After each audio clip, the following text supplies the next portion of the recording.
told you I was gonna live. It's Cable Hogue talking. Hogue. Me. Cable Hogue.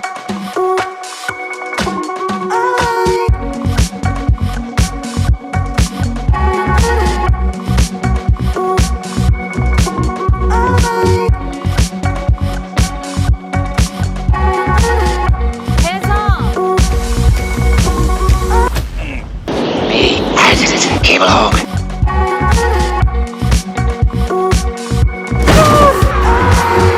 Oh, wait a minute. You can't just leave some damn Samuel, leave on. running around in his long johns in charge here.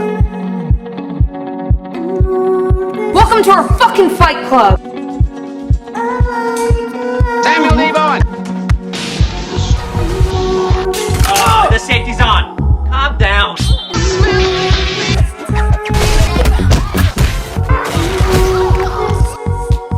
The safety's off. Clean up your act.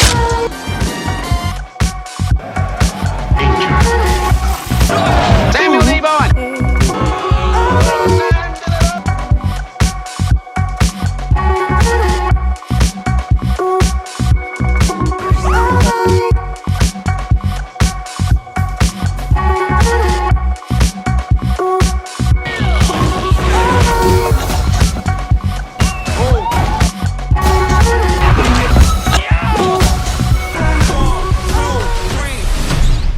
Did you just ask about us having fun? Yes? No!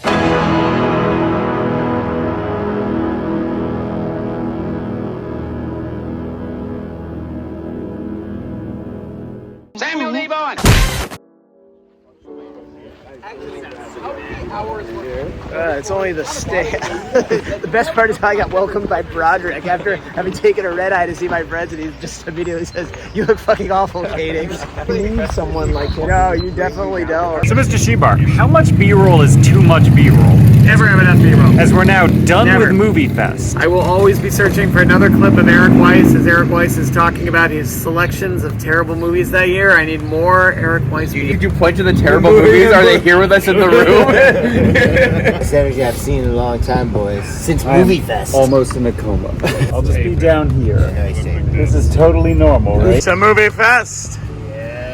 Successful completion across the board. Great fucking MovieFest. There it is. And that was the final part in our 6-part series, Hidekimas, the story of the lost joke of Tragic Manzak. Thank you as always for listening to the MovieFest Podcast Network. I'm your host, Manfred Repo Shazblaster III. Wait, hold on. It's 2024. Can we finally get some captions in this thing? Oh, we can. Oh. Would you look at that? Okay, let's go. Now, the moment you've been waiting for all year. We know. The release of the annual MovieFest the Movie, the documentary, Nostalgia, the podcast. We hope you, dear listener, truly enjoy. We're not doing the interview No, stuff? it's just B-roll. We're only doing The whole documentary is B-roll. Yeah, for real? Like And no not just interviews or B-roll, anything? but C-roll. Yeah. Are you I mean, what if this is the interview? That was the first question of the interview. This is how it starts What for if this everybody? is the interview? Just an Yeah. organic conversation that becomes the interview? That's how we've evolved. And there are certain MovieFest. players It's that a are new- placed throughout the fest to engage in these conversations, so we all start seemingly organically, but not so. Sorry, what was my line? Nothing.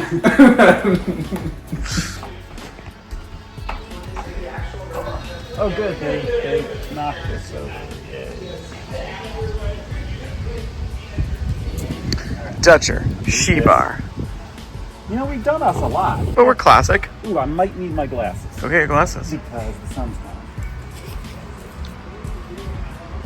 As the MovieFest participants sit down for their 24th year, we find them once again in a small Airbnb in the city of West Haven, Connecticut, poised, rested, and ready for whatever comes next. You want me in this one? So I can get my socks wet. Oh no, it's dry now.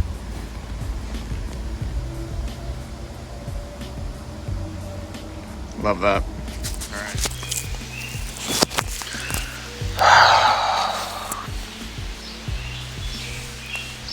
Good morning. I think it's recording. You know where I left my hat? I don't. Bye, buddy. 24 years in, we figured out how to do this. Good morning. Hello. Shibar. So this is That kind of morning. 2 pages. Oh no. so many. I don't know. So many questions. They're so long. Oh, I lost my fucking envelope. That's a bad start. MovieFest. Kiki D or Elton John? I'll be Kiki. All right, that fits. I don't have any eggs. Oh my god, that bit. And we have to do a height check as well. That's true. The range between a Koenigs and a Broderick is noticeable. Hot diggity dog. Listen, I don't have time for this. I have to film a documentary. Thanks for setting that up. No. Yes, Why? I'm doing my questions, man. So good. I just check Well, battery. let's not go crazy. I did get a haircut specifically for this documentary. I've watched old documentaries and I'm like, oh, I don't look that good in that one. Okay, what? Let's just. I'll call you back. Shibar. There. No, I'm gonna answer these interview questions. Shibar. Oh, so that's what's good it's gonna be. When I was a young man, it was so long ago, we didn't have MovieFest, we had Newspaper Fest. That's a bad start. MovieFest 24. A year of turmoil.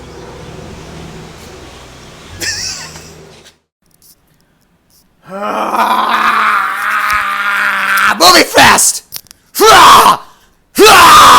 Anyway, it's 11 a.m. It's 11 a.m. It is 11 whatever.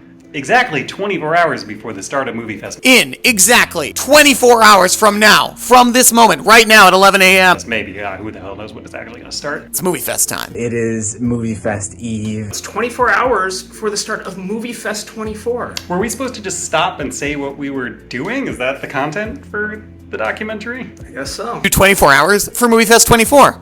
That's why I'm making everyone record this. All right, well, we're here filming this. That's what we're doing. Obviously, I'm psyched. You might say we're gearing up. Gear up. This is a nostalgic year. Podcasts are the theme of the thing of this year. When Tom Koenigs wins the goddamn box for making a podcast, and I've never won once for making 18 years of movies, I won't be bitter, jealous, angry at all. MovieFest 24, here we come. We're here the morning of MovieFest Eve, about to pick up Mr. Tom Koenigs, and we have what I feel is the most important question of all MovieFest, and that is... Mr. Iggy, which movie are you most looking forward to at MovieFest? Cats? Probably Coffee Town. Alright, so we just touched down in the Big Apple, the city that never sleeps. Totally appropriate considering it's been about 24 hours since I've slept. I'm gonna get on a train and I'm gonna go to West Haven. I'm already annoyed because I thought they were all getting in about the same time that I was, which was 4 o'clock. But it turns out no, they're all getting in about 2 o'clock. And had I known that, could have changed my plans. Not angry about it. Let's go. Not angry about it.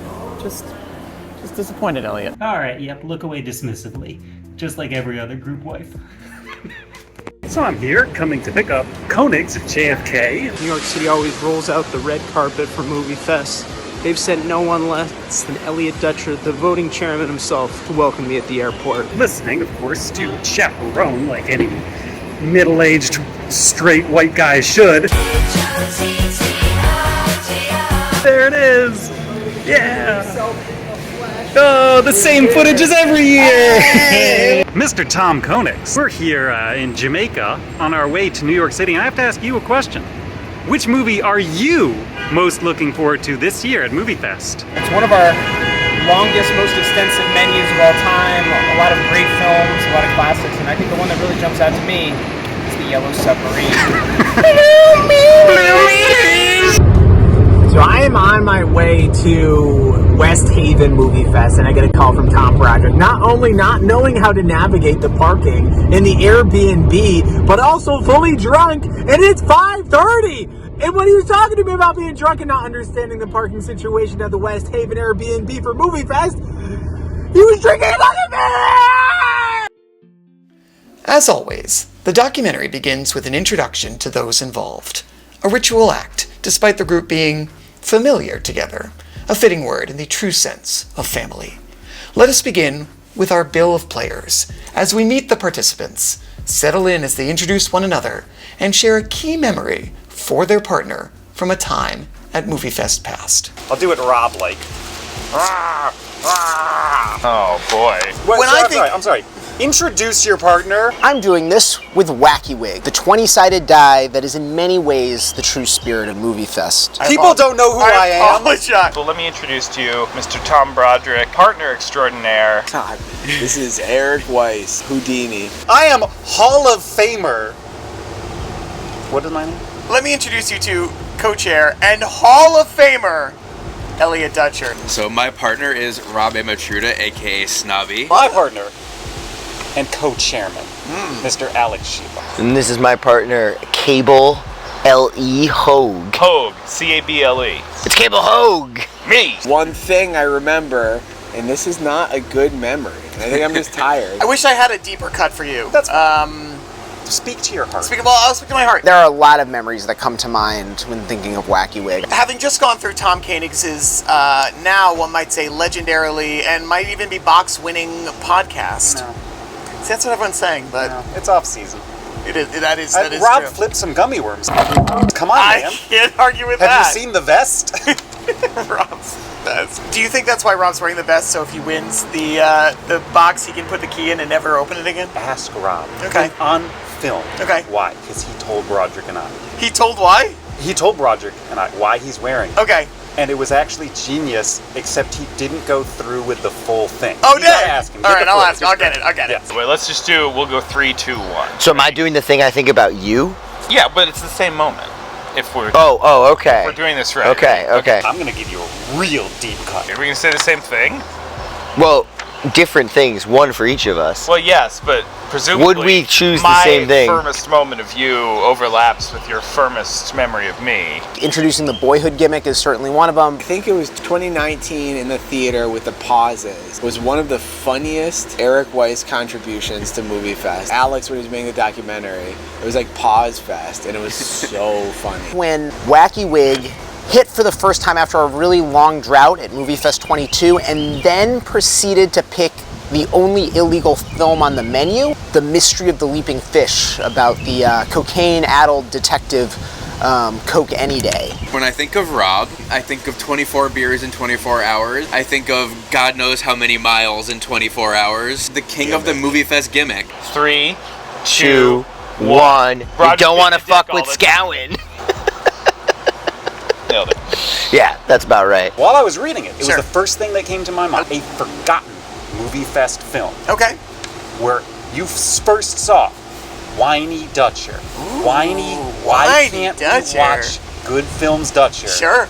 Cecil B. Demented. Oh, snap! Where you loved it. You were I love that so film. into it. Absolutely. And I fucking hated that shit. And it was like, that was the beginning of the friction right there. Weirdly enough, I just caught Cecil B. Demented on TV. Oh, yeah. You know what? And I watched it for about 10 minutes and I was like, why did I like this? Yeah, and then I watched another 5 minutes and they were all like, I have these tattoos of directors. And I was like, all right, this is why this movie is perfection. I am Cecil B. Demented. So bad.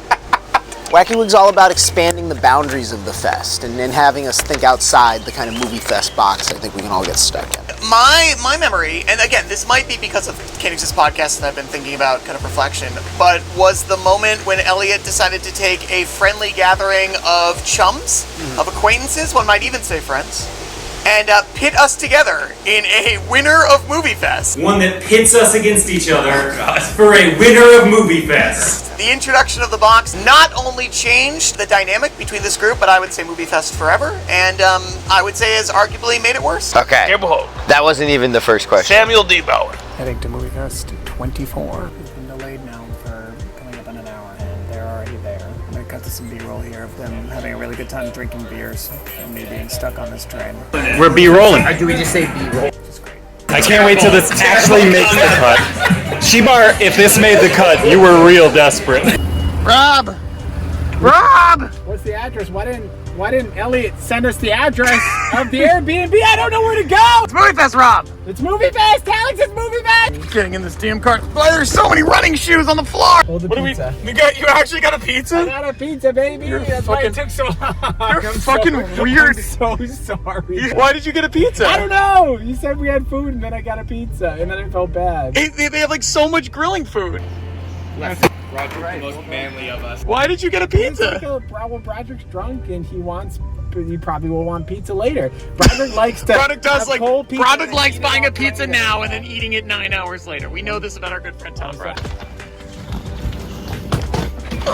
B-roll. Perfect timing.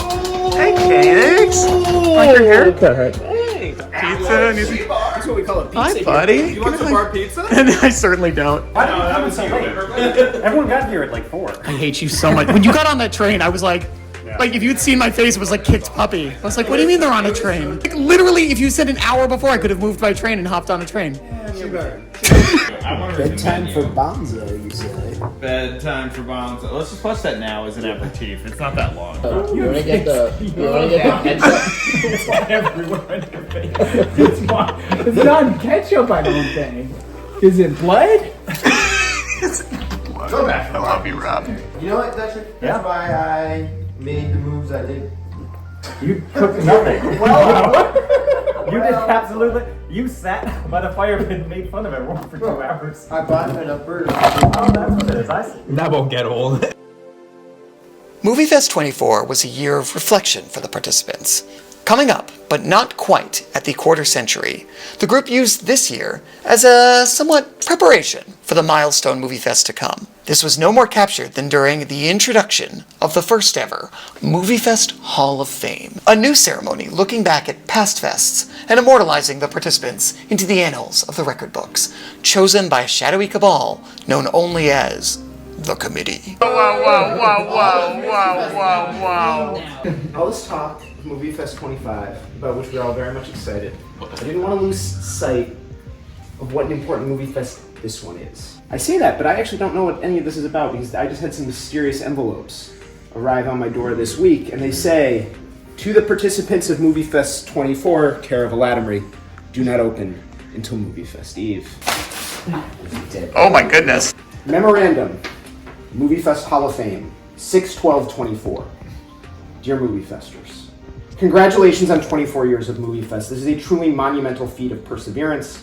To honor your accomplishments, a collection of distinguished MovieFest admirers and boosters have decided to create the MovieFest Hall of Fame to pay tribute to the best of MovieFest. To celebrate the 24th year of MovieFest, we will tonight induct the first ever class of the MovieFest Hall of Fame. There is one MovieFester who should not need an introduction. It is Olay. MovieFest voting chairman for life. Ever since he hit the stand during MovieFest 1, Olay has been MovieFest chief architect. From Wacky Wig to the Rule of 3, the box to the Great MovieFest Survey, stoppage time to naked lunch specials, Blorgos to creme walls, Olay has engineered almost every aspect of the modern MovieFest experience. Before hearing from Olay himself, we would like to invite Blue up to say a few words. What can a man say about Olay? Truly, there's nothing to say. He's done nothing for MovieFest. Some of us would say that every other member of the group has been more important, and that this is a shambolic award. Nonetheless. Others might say that he's the heart and soul of MovieFest. Perhaps the heart and soul of the group. I think this is well deserved, and I love him. I love the group. I don't know what else you could ask for, except for a Hall of Fame inductee like that. Nicely done. Gentlemen, it is an honor, but of course, it is a ridiculous honor, as this is a collective of all people. MovieFest is a living organism of all *7 of us that have participated in this event, who have breathed life into it. And while I am glad to facilitate, and in an administrative sense, yeah, I'm going to accept this. Damn sure. And I appreciate each and every one of you who supports Greatest Hits in year 25. You can get fucked. Second inductee. Oh shit. Ever since it burst onto the MovieFest scene at MovieFest 10, Wacky Wig has been something of the physical instantiation of MovieFest itself. Understandable. It made its presence felt immediately, hitting on the second roll and selecting In Bruges, a top 5 all-time MovieFest movie. But Wacky Wig is not entering the MovieFest Hall of Fame principally for its selection acumen. Rather, Wacky Wig's a MovieFest Hall of Famer because it has pushed MovieFest innovation and helped spawn some of its most enduring and important gimmicks. Today, we honor that MovieFest spirit by inducting Wacky Wig into the MovieFest Hall of Fame. And to introduce and officially induct Wacky Wig into the MovieFest Hall of Fame, please welcome MovieFest Hall of Famer, Alay. Well, thank you. I have, of course, Mr. Wacky Wig is with us here today. The same die that has been rolled every single time since Wacky Wig started. I am honored to hold Wacky Wig's award in my hand as we roll it in celebration. Huzzah! Huzzah! Oh, fine. All right. It's fitting. Hey. Yes. Hall of Famer. Yes. I have a question about Wacky Wig. Please do. Does Wacky Wig believe in evil? You'd have to ask. Let's see. All right. Evens it Evens, does. yeah. Odds it doesn't. Evens, it believes in evil. Yeah. Question answered. Asked and answered. There it is. I'm just curious, we do have here the list of the MovieFest Hall of Fame finalists for the class of 2024. Away, obviously, Black Dynamite, the cardboard cutout of Higgins, I was robbed. the Knock Knock Joke, Zach, Shebar, The Stand, Wacky Wig, and the Yellow Submarine. As you can imagine, the group, being the group, had some opinions on this inaugural Hall of Fame class. So I think this is an interesting one. Do I think the committee got it right? No. I actually have pretty strong views about this. Actually, the list was almost perfect. I think there are essentially 4 first ballot Hall of Famers. Alay is a no-brainer. You can't omit Alay, the Chief Justice and effective founder of the fest. Dutcher has to be a first ballot MovieFest Hall of Famer. Elliot Dutcher is obviously correct. I don't want to brag. Elliot is the mother of MovieFest. If Alay's not in it, it's not a Hall of Fame. I did win the first ever, the inductee. I was in fact the inaugural inductee. We would not exist. It would not at least work. It'd be a lot more work. It'd probably be a lot more work on me, honestly. Because who else is going to download the movies? Broderick doesn't even know what a damn Plex server is. He's still sitting there being like, Plex server? That's my Broderick impression. He's Dracula, apparently, in my head. It would probably be me, and I don't want to do it. I think the other contender should be Shebar. Mr. Shebar, he gave it a good try. I would say the man, actually. He's had a nice effort towards MovieFest, but not quite just, maybe next year. I think it's really hard to have a MovieFest Hall of Fame that doesn't include the person who has picked the most MovieFest movies and has basically conceived of the fest, the person who we call the father of MovieFest. To not be in MovieFest seems like an incredible oversight by this committee. I really hope the committee pulls for you, buddy. I don't know if the committee didn't want to do 2 human participants the first year. I think even if you don't want to go that way, I think Yellow Submarine has a really good argument. I think Dutcher and Yellow Submarine would have been a strong class. Oh, you know what? I'm looking at the cardboard cutout of Phil. Honestly, that would have been pretty good. It doesn't have the impact of a Wacky Wig, but for a gimmick, man, that was a great gimmick. Also by me, MovieFest Hall of Famer Elliot Dutcher.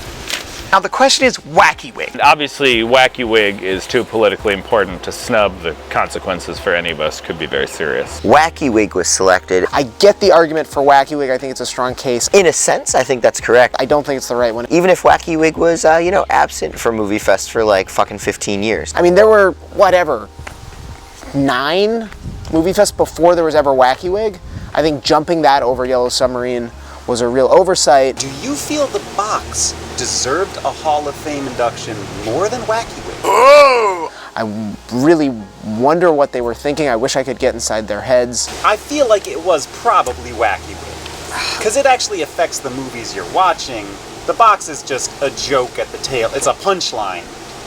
But it's a good punchline. It's a good punchline. We talked about this earlier. I think the box is more of a contender than Wacky Wig because it is the amalgamation of an entire fest. And Wacky Wig is rolled every time and it's exciting. When it hits, it's very exciting. But the box is this, reflection of MovieFest. One might even say it captures the soul of that specific MovieFest. Okay. That's funny. That's so much funnier than Wacky Wig, which is kind of this random chaos element. I love the box as a friendly sense of camaraderie turned into extreme competition with actual winners and actual prizes. So much funnier to me. I'm a big believer in the big payoff, so I might think that the box better, more suited. I think the box deserved it over Wacky Wig. I'm sorry, Wacky Wig. You would have gotten your time. I just didn't think it was today. Maybe that council hasn't been doing their job in the way they need to. I will point out The box isn't even on. The box isn't even on the short list. Outrageous. Outrageous. The committee doesn't know what they're doing. The committee is a bunch of hacks. Who elected these motherfuckers? I didn't. I didn't. Apparently it's pandemonium. It's kangaroo court. All right? Anything goes. Anything goes. Box isn't even on this list. Outrageous. Outrageous. There's one other case to make. Nobody else is going to make it, but I think it needs to be at least considered, and that's Scowen. It deserves to be Scowen. I am outside because I got a little bit tired of The Man Who Would Be King. We are watching The Man Who Would Be King at, 5 p.m.? And I read the plot synopsis and I frankly just want to be done with it. No one wanted that movie. Well, I want to remind you it was detriments like us that built this bloody empire, and he is out to the bloody Raj. That's all. Listening to Arlo Landman's premiere podcast on MovieFest, The Man and Magic Man both stood out as being much more formative and instrumental in establishing and creating the culture of MovieFest. I'm sorry, as the preeminent basketball scholar of this group, that's you. Yep. I would say you do not elect a Dennis Rodman before a Michael Jordan.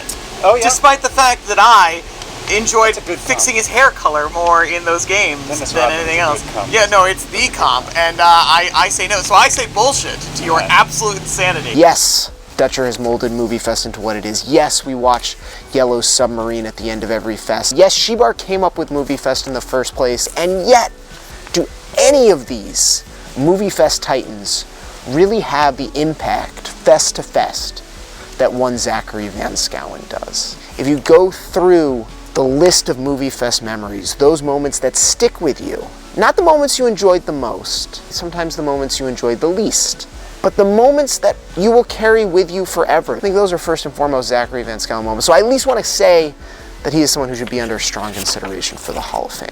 Who do I think will be inducted into next year's Hall of Fame class? Who will get in? Who the committee? It's really hard to get inside the heads of the committee, like I said. Well, obviously this year's nominees are already old hat. Alex Shebar, Yellow Submarine are the two obvious choices. If there's any justice in the world, I'm not even going to give you the joking answer. I mean, it has to be Shebar. Olay and The Man, they are MovieFest. You need to have both. What am I doing right now? I'm on the fucking MovieFest documentary. That is such a boost of nostalgia. It goes Elliot or Alex Elliot, Elliot Alex, sort of. It's hard to tell which one's the most important. What would MovieFest be without all the footage, without all the social commentary, without being able to look back? Would it be better? I really doubt it. Yeah, I'd say probably Alex will get it next year. He has made the impact, not just as an attendee, not just like the pick volume, but the love that's put into it. Shebar, let's be real. He deserves that spot. But the committee has already shown its willingness to kind of swerve, be surprising in various ways. And if we're saying every class is 2, I think that you can't really argue with the results of this class. Yeah, no, the committee got it perfectly. Obviously me, obviously Wacky Big. Honestly, they could just stop after this. I think these year's selections will be justified if you get The Man and Yellow Submarine. 2 surefire first ballot Hall of Famers. I think if those 4 start the Hall of Fame, it can't go awry. Got just an absolutely glorious morning here along the Long Island Sound. Sun is shining, it's warm, but not too humid. I think Koenig stated this before, always the most beautiful day of the year for MovieFest. It's the absolute perfect day. Stay inside and watch 24 hours of truly abysmal movies. That's the way it is. Perfect. Let's MovieFest, baby. Hello, sir. This is MovieFest 24. It is. It looks a lot like MovieFest 23. I wonder why. It's such a nice day. You know what type of day this would be perfect for? What's that, Rob? Spending the entire day inside. Oh, wait, let's do another cut. You know what? Oh, wait, I need my beer. Baby. Yeah, got a beer for the day. Yeah, we gotta at least wait till 11. Wait, we're not gonna start early? Cobra, that sounds dumb. Coffee Town, that sounds dumb. Alright, is this an official... Gentlemen! Is this Boyhood? Let's fest. Elliot, what segment is this for Boyhood? What's what? Which year of Boyhood are we on at this point? 10. This is 10? Yeah. Out of how many? How many are there? 3 more counting this. Oh, wow. We're close. We're getting down to it. Getting down there. That's actually amazing. Man, this kid's a lot older than when he started. Congratulations, thank you. Harry got a scholarship, yeah. End of summer, I think. Why are you doing Work some more money before then, at least try to save up some money at least. Why are you doing this? Yeah, before you have to fend for yourself, yeah. Yeah, that's the idea. Well, how are you feeling about it? Excited, you know? But kind of a half excited, half terrified. Yeah, kind of a voluptuous panic. Yeah, exactly. Well, it's going to be good. It's going to be crazy good. I liked college a lot better than high school. Yeah, I know your people in college, you know? Exactly, not in high school, those motherfuckers. Yeah, good heart. Follow your heart, yeah. Thanks, good luck. Don't forget to floss. The participants, now all together once again, begin their look back. This is the first of 3 sections of the documentary dedicated to nostalgia. An act that one might call self-indulgent and ridiculous. However, others might claim that it showcases the tightening of the group through the sheer act of intense reflection. This train trip through nostalgia will take them through the rolling hills of delight, the rocky passes of embarrassment, and the spanning bridges between Fest's past and future. We begin this ride now with an amalgamation of multiple questions. What MovieFest moments were funniest, darkest, and of course, most iconic? In other words, what is the most MovieFest moment of all time? What indeed? I'm gonna make an early pitch for There is only one answer for me. flipping the fucking gummy worms. It's the fucking gummy worms. Broderick flipping the gummy worms. Most people will probably mention the gummy worms. I think it's still the gummy worms. The man won the box so clean. It wasn't even a contest. Drove Higgins away from the group, saved that fest, got me my first box. I think it's the only, I think it's literally the first thing that comes to mind. Yeah. Flipping the gummy worm. You're talking about when Rob did it this year, right? And here's where Shebar can splice in some footage of Rob flinging the gummy worms. None of it is on film. That won't get old. Probably not. I'm not gonna do any hipster shit. I think I'm gonna go with the moment that Dutcher hid the stand. Dutcher hiding the stand. Me hiding the stand. I was going to say you hiding the stand. So that we couldn't watch the stand, which is what Shebar really originally wanted to do at MovieFest. Because what would this have been if we'd watched the stand? Yeah. And I think that's one of the thing that gave the shape to what MovieFest is today. That moment created it. That made the thing come into existence. You Don't Fuck with Scowen is way up the list. Like Scowen knocking for an entire night. Knock knock. This is the knock knock joke. Who's there? Yeah, exactly. I actually don't remember this moment. Progressively unfunny and then very funny, and now it's become legendarily funny. You don't wanna fuck with Scowen. Broderick instigating the famous Don't Wanna Fuck with Scowen song by pulling down the blanket. I mean, blanket for it. Blanket for it. The curtain that I don't think I was there for. Yeah, blanket for it, right? The knock joke. All Zach wanted was a little inviolate privacy that he had made in this blanket fort, and you can be sure that Broderick was not going to let that happen. For example, I think Broderick famously pulling the blanket down from the ceiling when Shebar was trying to sleep in MovieFest Year 1. I think that's I remember that bitch move by Shebar. Yeah, that was huge. Unarguable second moment is when Broderick and Broderick alone canceled the MovieFest. Oh, that's true. I mean, that was it. Real Broderick memorable. looked at us and said, "We're done. Yeah. Out of my house." Rob was crying. Rob was sobbing. He threw the buckets of water that we'd been collecting onto Rob, and then he kicked us out. And you know what? It's a decision that I hope haunts him. I agree. Well, I don't agree with that. I think his second most memorable MovieFest moment is nothing. He has brought nothing else to the table. He's only ever flipped the gummy worms. Everything else is a net negative. Great. I'm glad he's won 2 boxes. Yeah. What a champion. I'm gonna give a more recent answer. Virtual Fest. The fact that it actually happened, because like, if there was ever a time where MovieFest was going to get derailed, that was it. But because we managed to make Virtual Fest happen and then couldn't even make Wonder Woman happen like several months later, it's like, yeah, we're gonna be doing this forever. I would also say the moment when I escorted you and Weiss into the movie theater, as we had been ceremoniously and wonderfully, we had a moment to say goodbye, but we did leave my mother's house and entered the Great Wandering. The Wandering. And I think that moment of, we are not done. We are now in a movie theater for 24 hours. It had a real grandiose feel to it. And it was probably the best way to end Shebar, Isla, Longmeadow, Resonance Fest. Yeah, that was really wild. And so I would say that's another sort of MovieFest moment of this is the next generation. So there we are. It's like MovieFest could survive. It was we survived, yeah. We knew. I don't want to make your mom feel bad. However, this is pretty swanky. A lot of good candidates for this. I'm going to go with the moment in which Dutcher's long-laid plan of setting up the box as a gimmick. When Dutcher won the box. You guys have ruined a joke that I came up with 4 years ago.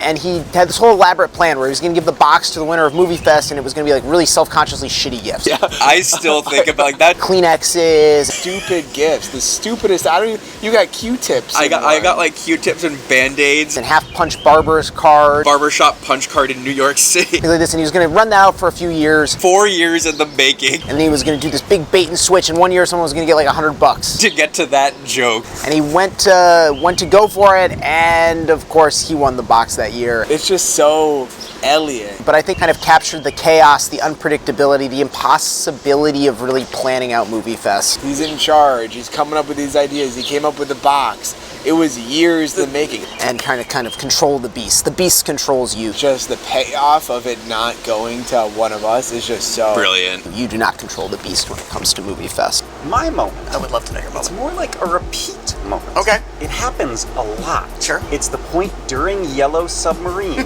where someone invariably says, "Man, I don't remember this at all." It happens every year. Every year. We've seen this thing 24 times now. And there's still parts where you're like, wait, that's in this movie? That, to me at least, it's a great moment. Is the heart of MovieFest. I think actually the most important moment is when we watched Who Made the Potato Salad, because it allowed us to ask for the rest of our lives, who did make that potato salad? And we still don't know. Mookie. It was dry. No points. We still don't know. I don't even remember this moment, and you're going to have to actually tell me how this happened. Mm-hmm. The invention of the rule of three.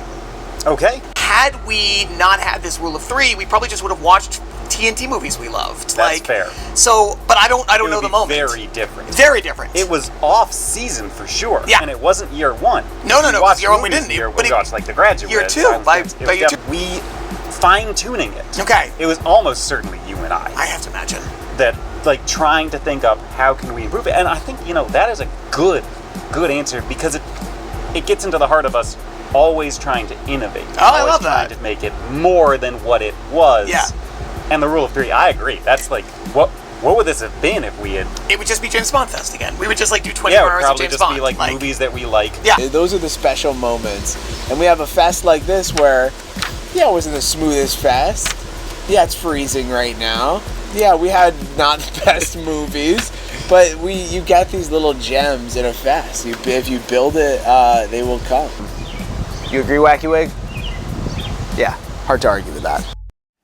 The ancient Greeks described tragedy as a serious play depicting the downfall of a noble hero who is brought low by their own flaws or fate, often causing the audience to feel pity or fear. We come now to MovieFest's own tragedy, a condition of human spirit occurring at year 24, we present to you in one act, given without context, in a section we're calling The Ballad of Coffeetown. Year 24 of MovieFest, ours 24 too will be best.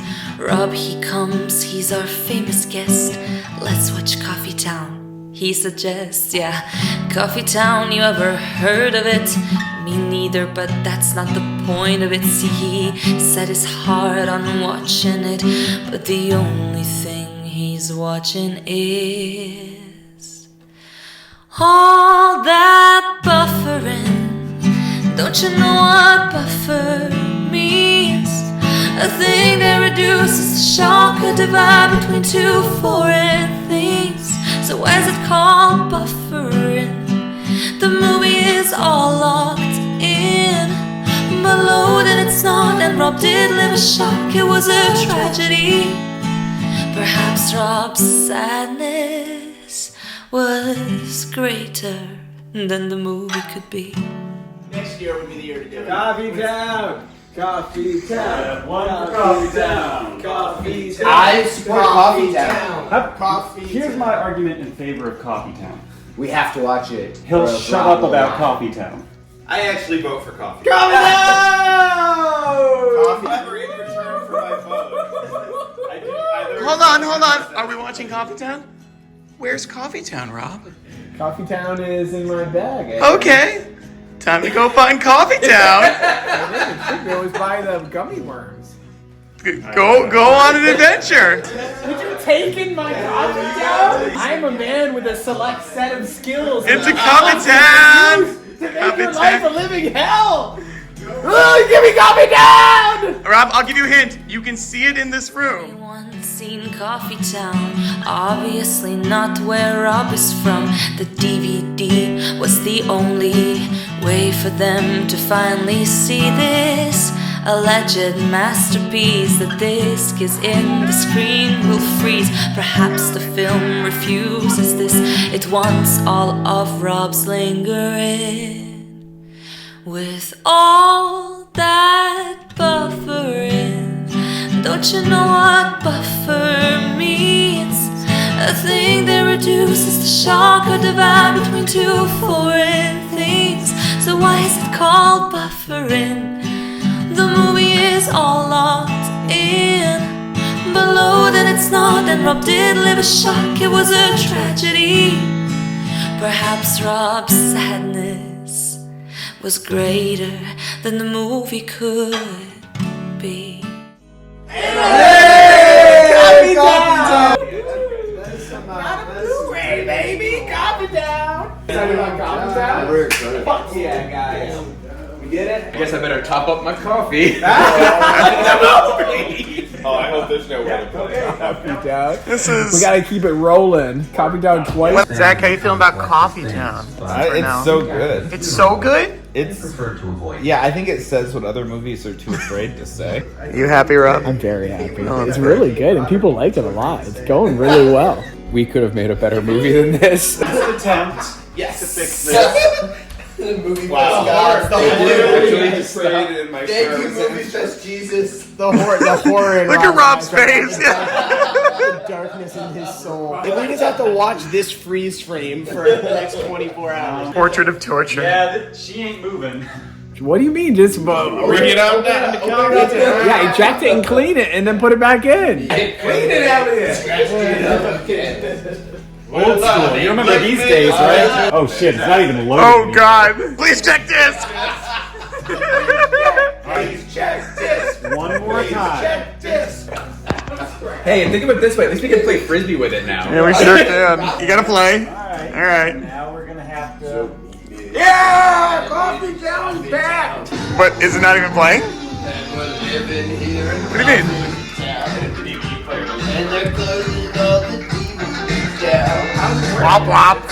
And it's getting really hard to watch. I need to sue them.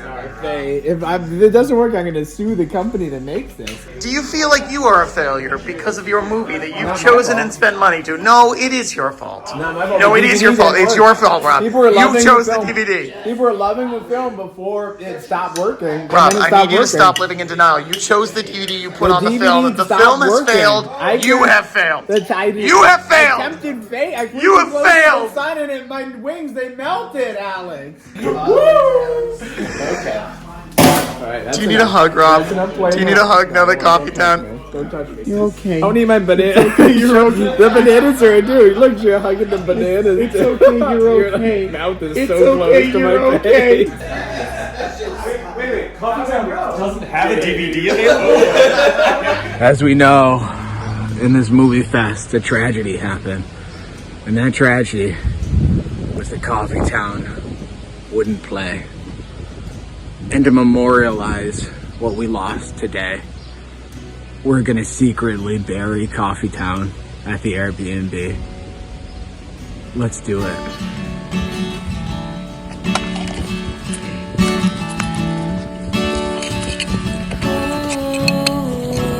All that buffering. Don't you know what buffer means? The definition, it states that it's a thing that reduces the shock or divide between two foreign things. So why is loading a DVD called buffering? And I have to look at it because the movie is all locked in and the DVD isn't, but loaded it's not. And Rob did live a shock, it was a tragedy. Beautiful love of me. Amazing grace, how sweet your song, how sweet you came and you live. I once was lost and now you're found, and something all day long. We love you, Coffee Town. You played an important part in all of our lives. And we'll never forget you. Never forget. Perhaps Rob's sadness was actually the movie we were supposed to see. Wonderful. Simply wonderful. That was up-and-coming singer-songwriter Emina with her original track, All That Buffering, the Ballad of Coffee Town, to be released by MovieFest Podcast Records sometime later this year. Now, as we move on to our next section, it's time to consider, if you will, a different member of the group. Zachary Van Schouwen. We know, the name alone can evoke a strong emotion in listeners, and we do apologize if any discomfort has now occurred due to this mention. However, it is a subject that we as MPM as a network made the decision to tackle, especially after the controversial statements made earlier last year. You are well aware at this point, of course, of the theory floated by Professor Arlo Landman in MovieFest the podcast, talking of a, quote, anti-Schouwen bias among the other MovieFesters. It is because of this exact sentiment that we dove into the truth of this theory, hearing now for the first time directly from the participants themselves. We ask, is there an anti-Schouwen bias at MovieFest? This is a fantastic question to answer on the heels of the Ballad of Cable Hogue. The Ballad of Cable Hague. Or Hogue, whatever the fuck that guy's name is. Cable Hague. He said it a million times. I should know what this fucking name is. Samuel Levon! And it was just a classic Schouwen pick in that it was calculated to entertain nobody but Schouwen. Like, it's a Schouwen pick. No, he deserves his reputation because some of these films are fucking stupid. He gets a lot of hate. It's well deserved, but it's also a badge of honor. That is the kind of movie that Schouwen has really rightfully earned his reputation as the worst and maybe therefore the greatest selector of all time. This thesis statement that there is some kind of gap, right, between Schouwen's performance at MovieFest as rated by his peers and then the IMDb ratings of his movies. I think that take only holds up if you've never attended a MovieFest. This is something that someone from the outside would say. Someone who hasn't actually lived MovieFest. So I'm calling out Mr. Landman here, Dr. Landman, for not understanding the fest. Some egghead academic sitting in their ivory tower spinning out narratives without ever having the kind of lived experience of MovieFest. Landman, how dare you try to give him credit? He doesn't even want that credit. He doesn't even want it. That necessary experience of sitting through every single Schouwen pick. Schouwen is as bad as advertised. His reputation is well earned. Listen, we have watched 3 Schouwen films today. Cable Hogue. Cable Hogue is a perfect example. The Man Who Would Be King. The Man Who Would Be King. And Bottoms. The only one that has actually worked as Bottoms, and that is perfect. Because it is a perfect film, and it was super fun. And you know what we saw tonight? Schouwen didn't even want it. Didn't even like it. Yes, there is a bias. There is an anti-Schouwen bias, but both his picks and his reaction to his picks. Because everybody liked it, Schouwen doesn't like it. That, entrenched in. Schouwen himself knows that he is choosing films that are going to make the group angry. So that when he talks non-stop all the time over our films, and we're like, shut the fuck up, he's like, oh, is it so bad to be talking? Oh, he wants this. He wants this controversy. He wants it. So when we complain about his films, he can complain about our films. The fact that he chose a film that we liked bothered him. Schouwen pushing for another film after Bottoms this year, it was straight up, it's like, oh, it doesn't count as a Schouwen film because people liked it. Yeah. Anti-Schouwen bias? You know who has an anti-Schouwen bias? Schouwen. Schouwen has an anti-Schouwen bias against his own damn movies. The fact that he said he wasn't going to push any more of his films, and then he immediately pushed his films. He just does that shit. It's really fucking funny. I'm fiery today. Shebar's the guy who really gets kind of most tagged with the Homer reputation and kind of doing it for his own picks, but I think Scowen's dedication to his own picks at all costs may actually be the most impressive of any member in the group, so I'll go with that. You gotta be able to take the L, Boyd. I've brought a lot of shit-ass movies to MovieFest. I've brought some good ones, but as anyone but you is proving, yeah, sometimes even Hall of Famers can miss the mark. If I get a chance to make a prediction, maybe we look back. Will we look back and realize that Scowen coming back to MovieFest? Scowen's dramatic return to MovieFest. Scowen's return to MovieFest killed MovieFest. Actually killed MovieFest. As the beginning of the end of Fest itself. Do you think there's a... I think we might look back and realize this was the death of MovieFest. With Zach, you know what you're getting. It's going to be something that bores the pants out of you, surprises the living hell out of you, and in the end, you're going to come through it saying, I can't believe we watched that. What was that? And I don't know if I'm happy we did it. Let us hear, now, answer this same question from Mr. Zachary Van Scowen himself, live from MovieFest 24. You know, Scowen deserves every piece of grief he gets. Now, just because the movie has won a dozen Oscars, is critically acclaimed, universally beloved, a cultural touchstone, other directors comment constantly on how much it inspired their work. It stars incredible once-in-a-generation talents, the likes of which we'll never see again. No, of course that movie is garbage. The Man Who Would Be King, that's a piece of crap. Lawrence of Arabia, it sucks.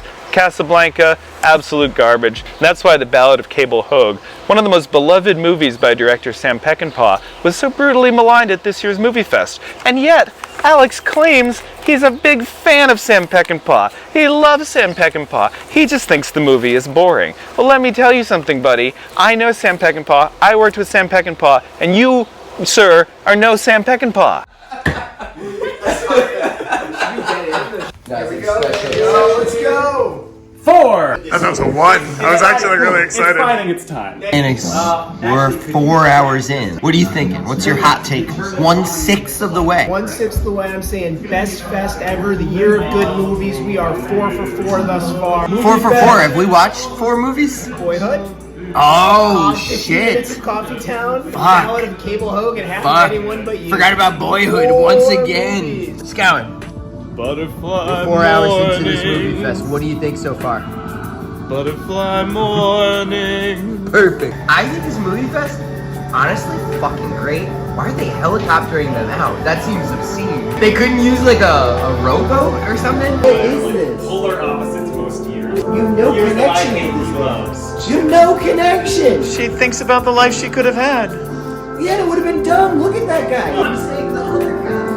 Oh yeah, they both suck. They both suck. It's a movie about how she had 2 bad choices. Alright. There's no appeasing. I didn't get this one right. Which one? What's this? A Man Who Would Be King. Oh, yeah. Let's put it on your hand now. Rob, my hand is whipped creamless. It's actually sort of gross. She just went, whatever Scowen wants. Oh, wow. Are you having a good classic. time? Yeah. Good. I mean, other than the 4 hours of Scowen picks that we need to be saved from, if only there was a person who used to assert his will that I also complained about a lot. It's not perfect for MovieFest. I just want them to be interesting. Imperfect for MovieFest. You enjoying this, Dutcher? Well, I'm getting a little itchy. I don't know that emotions can quantify what's going through me at this moment. Can you connect it to any other movie we've ever seen as you watch this? Probably, what was that troll-related movie? Anyone but you. Solid troll comment. On the Landman made some claims that Scowen was valued in his movie effects and that maybe we've been too hard on him. Do you, Tom Koenigs, feel the same after watching 2 Scowen picks? I think the professor was only suggesting that might be a possibility. I come down definitively on the other side of such question. But I think the real question is new, more deferential Alex Shebar in fact to blame for Scowen's dominance here without that counterbalancing force? Has Scowen taken over MovieFest because of Shebar's neglect? Blame Broderick. Broderick broke me. I always blame Broderick. The look at 70s TV. No! Oh, we got a 1. We got a 1. Wait, Just wacky weed. Wait. What? Needs another one. Wait, Alright, Dutcher. I won again. Remember, we might have to watch the doc again if it's a do Wait, we gotta make the rules and all that. The rules! We are the rules! Holy shit! It's been how many years? It's gotta get another one. It's a one. If we get another one, we watch the Star Wars. So what happens if you don't roll a one? Oh, then we just, no wacky wig. But then... That's 2 ones! We're watching twice in a row! 2 more times! Welcome back. You're listening to MovieFest the Movie, the podcast, year 24, nostalgia, on the MovieFest Podcast Network. I'm your host, Manfred Repo Shazblaster IV, and we know that you could be anywhere right now, and you are, since this is a podcast, but we're happy you're taking us with you. This section is sponsored by the Oysters at Pearl Driver, Toronto, Canada. A joke so good, it will never die. Now settle in as we move into our next section on nostalgia. This time, reflecting on group moments that remain underrated or underremembered by the participants. It's a good question. And I wonder if there is any such moment, given that MovieFest, much like Star Wars, has been chopped up so that every single frame has a collectible trading card, action figure, etc. Let me give this some thought. Is there anything that's not in group lore at this point? We have 500 hours of content. Yeah. I also have to think about it because we talk about the main movie. Like, what's a thing we haven't obsessed about constantly? We dug it up a little bit in some of the nostalgia over this past year, but for me, the moment which for a long time I don't think stood out in the kind of collective memory to the same degree, sitting on the steps of Storr's library with Broderick the year we had to find a copy of Yellow Submarine. This thing that none of us would actually enjoy watching, and yet I just remember sitting with Broderick, waiting for it to open that day, and just laughing about the inherent ridiculousness of what we were doing and being able to say, like, this is silly, and yet it is still somehow important to us. A moment that we don't talk about enough. Motherfucking Paperface. Paperface! Paperface does not get enough play. He was What a great bit. It should be done every year, except no, it shouldn't. I think he was in the box at the end, right? It's maybe because I snuck him into the box. It's because I just watched that documentary. I was like, oh, fucking Paperface. That was great. Was quality. I really enjoyed Paperface. That's a trip down memory lane. Yeah, so what's your favorite moment from a MovieFest documentary? So now you have to choose a moment from the documentaries about MovieFest. What an interesting question for you, obviously. An interesting question. You control that. I sure do. Dutcher having to watch Who Made the Potato Salad and doing it in a game show format. Mookie. It was dry. No points. I also really enjoyed the question that Koenig's put forward about making an NBA lineup. Oh god, those for comparisons. This is why Weiss and I are very different. I did not appreciate any of those. The narrative is all mine. Steal the correct answer I'm ready. before you get a chance to give it. Please. Which is the long pause with Weiss. Give me a Weiss pause. I want a Weiss thinking pause. We both don't talk. Long pause with Weiss is so good.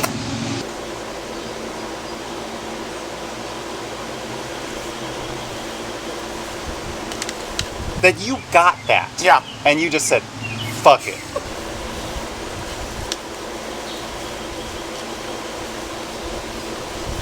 I'm leaving the whole thing in, and it worked.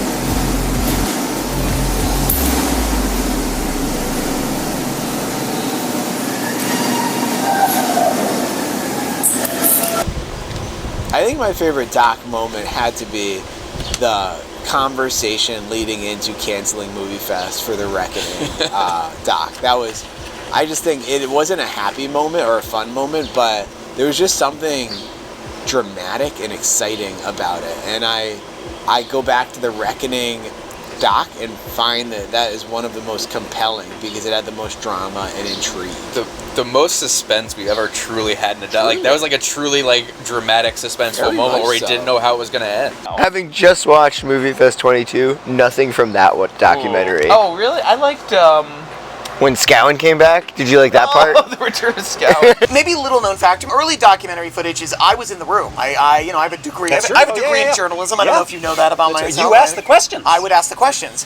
The reason I stopped doing this is because it was boring to edit it. I already knew everything that was already on there. There were no surprises for me, and it actually became a pain in my ass and a chore. So I stopped. I made it into more of the confessional. And so I think this was maybe the first year where I'd done this, and you give a true confessional. A true heartbreaking, included into the Koenig's podcast. Well, I call it a confessional. If you don't give this. No, come on.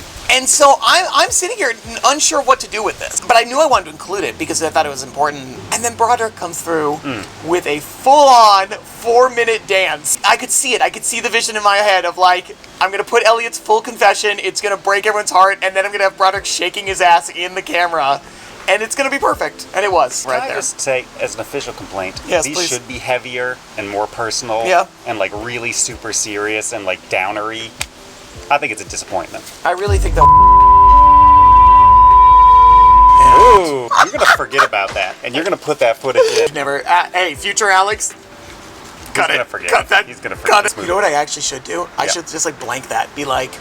And then just have like music and have me talking, so clearly I admitted something. Okay. And then the reaction of me, you'd have to like... I might, or just cut to your face like really like quickly as I'm talking. But try it. We'll see. What is your favorite memory from this year's fest thus far? Man, so many good ones. It's a good question. It's been a great fest. That's actually a good one. That's a real question. I've loved so many different parts about it. Ooh, that's interesting. That's a real question. Because we're still young in there. It ends in 20 minutes. It certainly is. Dutcher's Troll of Scown with Tread was pretty funny. Do you think they're still watching Tread in there? I think they probably, unless someone has turned it off. I mean, my favorite moment is that I get off the train, which is already delayed for a couple hours, and Rob says, I'm finishing a beer and then I'll come pick you up. And I was like, why did you stop and get a beer? And it turns out he didn't stop and get a beer. He got a beer and ordered a full pizza, despite the fact that our friends are grilling at that very moment. And it's not even a vegan pizza, so it wasn't for him. I don't quite understand why Rob did this, but you know what? If anything sums up our good friend Rob Amatruda, that's it. Probably that moment with Zach immediately pushing one of his that was pretty good. And my favorite movement so far? Yeah. Also a Rob moment. Great. Kind of. Okay. It's really more of a Broderick moment. When he was getting shit on for that vest. When it was just mercilessly mocked for his stupid fucking vest. All night. And he was like, so like, what are you talking about? This is my vest. I'm wearing my fly fishing vest. He was Scowen, who was like, later when he went to bed, he was like, yeah, he came in too hot and he wore himself out. So what was the deal about Rob's fly fishing vest? It was a gimmick to be the character from each of my MovieFest films. So in that case, I was Mandy. I was Nick Cage for Mandy. Ooh. Now, did you continue this gimmick by doing any other characters to make it like consistent? The gimmick was a great idea, but it became too much, and I couldn't sustain it financially or motivationally. Oh, Rob, getting hosed this one. All right. What a good guy. Yeah, it's been like moderate fest. Fun, not bad. Like right down the middle.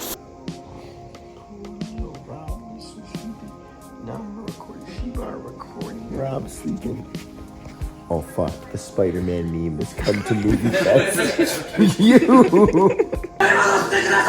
Don't film me. No video! It's that type of enthusiasm I like to see. Some pretty brutal faces here at MovieFest 24. The vibes are off, perhaps? The vibes are off. Someone called me the cutest MovieFest member, and I would honestly agree with that. I actually beat up a 2-year-old and took their chair on the streets of West Haven. Actually, on West Haven, that's actually pretty impressive. Yeah, Those yeah, 2-year-olds will yeah, fight back. yeah, Yeah, they'll take you out. And then I took their chair. What do you do for a living, Broderick? You know, it's neither here nor there. The podfestification of MovieFest is something that we here at MovieFest Podcast Network have no opinion on. Hello, ladies and gentlemen. It is May 24th, 2024, and it is the deadline for adding new selections to MovieFest this year, which means it's time for the Miss the Mark Season 2 special presentation, The Road to MovieFest. This documentary has become a little bit of podcast bait. Oh, man. Yeah, fucking throat lodging. Oh shit. Okay, hey everybody. This is Frankie Carmichael. You all know me by now. MovieFest's audio visual technician. Yeah, you know what I'm gonna do? I'm gonna bring up for you right here, just so you see. This is my goddamn resume. This is my CV. I've been doing this shit long goddamn time. Long, really. Some people would say too fucking long. Now I am MovieFest's audio and visual specialist. I'm so excited to do that job and to just be a gimmick that you put in your fucking documentaries. But let me tell you what I'm doing here today. Let me tell with 24 years of MovieFest experience, this is what I'm doing this year. Hey, I got an email from one of you guys. I can't tell you all apart. Can you set up a virtual meeting between me and someone else? That's the shit that your audio visual technician need to do for you. So here you go. Hey, this is so hard. This is what I went to fucking college for. This is what I got my master's degree for. Is to open up goddamn Zoom and sign in. Oh shit, what the fuck's my username? Brother. Alright, this is obviously this is a more involved process than I thought. But there you go. We're setting up a meeting. Fuck you, whichever one you are. I think you're the running guy. I don't know. I can't tell you fuckers apart. There you go. Happy movies, whatever. Thanks, Frankie. You're a doll. Dr. Landman, can you hear us? Are you there, Dr. Landman? I hear you loud and clear. Wonderful. We're here with Dr. Arlo Landman, creator of this year's podcast on the history of MovieFest. Dr. Landman, thank you so much for joining us. Thank you so much for having me. It is the absolute honor of a lifetime to be here for someone who has dedicated his career to studying MovieFest and analyzing its traditions. This is just about the highest honor I could imagine. Our first question is one you discussed lightly on the podcast. Why this subject and why this year? I think, first of all, it's just a momentous year. 24 years of 24 hours of movies seem like something just worth celebrating in its own right. But much more than this, I thought that the movie festers themselves were unlikely to mark this year as especially significant because I knew they were all looking ahead to MovieFest 25. Now, before we go deeper into your work, I'm wondering if you had any thoughts about your competition, the other famous MovieFest podcast, Missed the Mark. I understand why some people might think of these podcasts as competitors in some way, because Miss the Mark purports to be about all the movies that were not watched at MovieFest. But I think in a more profound sense, every Miss the Mark episode is about MovieFest itself. That is the real subject. It's not these other films, it's not these directors we haven't watched. It's really MovieFest itself. And in that way, I do think there is a real overlap in subject matter between MovieFest the podcast and Miss the Mark. But Miss the Mark is an insider's view of MovieFest. It is MovieFest as seen by someone who has been at every single MovieFest, who has shaped every single MovieFest, who has been shaped by every single MovieFest, and I think this last part is important, who is still trying to shape the future of MovieFest. Yes, thousands of fest heads around the world download Miss the Mark every week. They look for it eagerly. Yes, it has broken all sorts of podcasting records. At the same time, I still think Alay thinks of his primary audience as those 3 or 4 other MovieFesters who are on that Miss the Mark episode the minute it drops each Friday morning. And I do think Alay, in a profound sense, is trying to shape how those festers are thinking about MovieFest in order to produce the best MovieFests going forward. Because that is the thing about Alay. Everything he does in his life is about making the next MovieFest the best MovieFest it can be. Fascinating. Now, let's cut to the documentary to see what the participants think of this very subject, specifically on a movie from last year that did indeed miss the mark. I don't understand how anyone who hasn't, no one has seen most of these movies, so I don't really know. They're just kind of randomly guessing films they haven't watched based on the title or, I guess, my rambly misinterpretation of them. Miss the Mark, I love the podcast and I listen to all of them, but I don't remember a whole lot about it. I have not listened to every Miss the Mark, so there could be some that I'm leaving out. But hey, good luck to y'all. I think The Tale of Princess Kaguya. It's The Tale of Princess Kaguya. Although that seems cripplingly, brutally sad, I think it could have played well. And it seemed like it might be a really good fit for the evening early morning, late night spot because it was very serious, well done, creative, and unique. And I think Dutcher erred in that episode when he claims that we can't handle that kind of film. I think it could have united the group if there was a period of watching the film. I think Dutcher still stuck in the past of when we were 15-year-olds, just starting out, and we couldn't handle this kind of stuff. We are mature. We would never give up on a film too early. And we take all foreign subtitled films deadly seriously. I'm gonna go with Blood Quantum because I do really like that movie and Broderick would have hated it. 1941, the finest movie featured on Miss the Mark. I can tell you I'm glad we didn't fucking watch 1941. And yes, we missed that mark, dear reader. We missed it. We missed it deeply. I was actually a guest on Miss the Mark. I have to stand by, obviously, my pick. And I will say, as I said there, My Winnipeg. We should have watched My Winnipeg. Winnipeg. Snowy, sleepwalking Winnipeg. I need to get out of here. I must leave it now.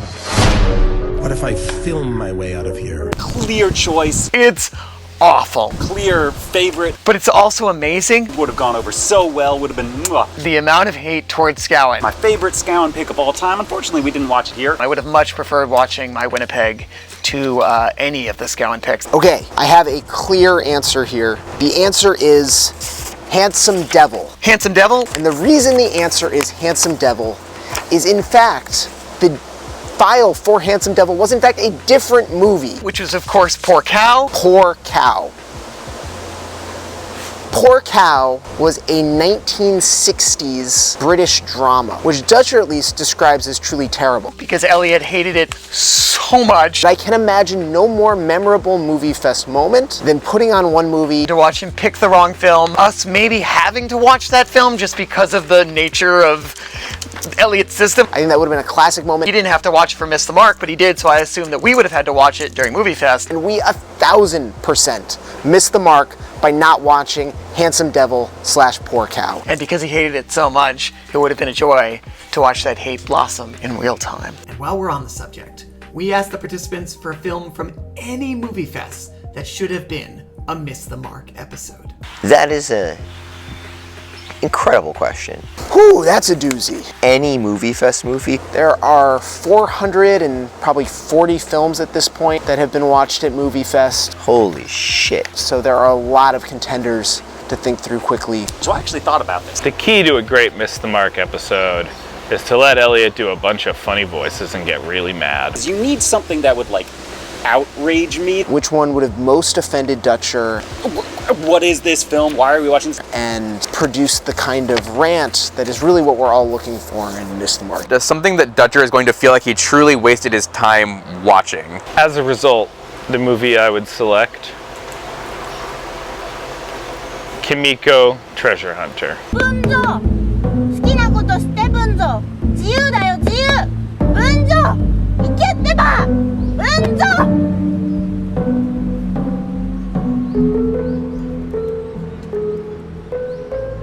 And obviously a lot of kind of classics come to mind.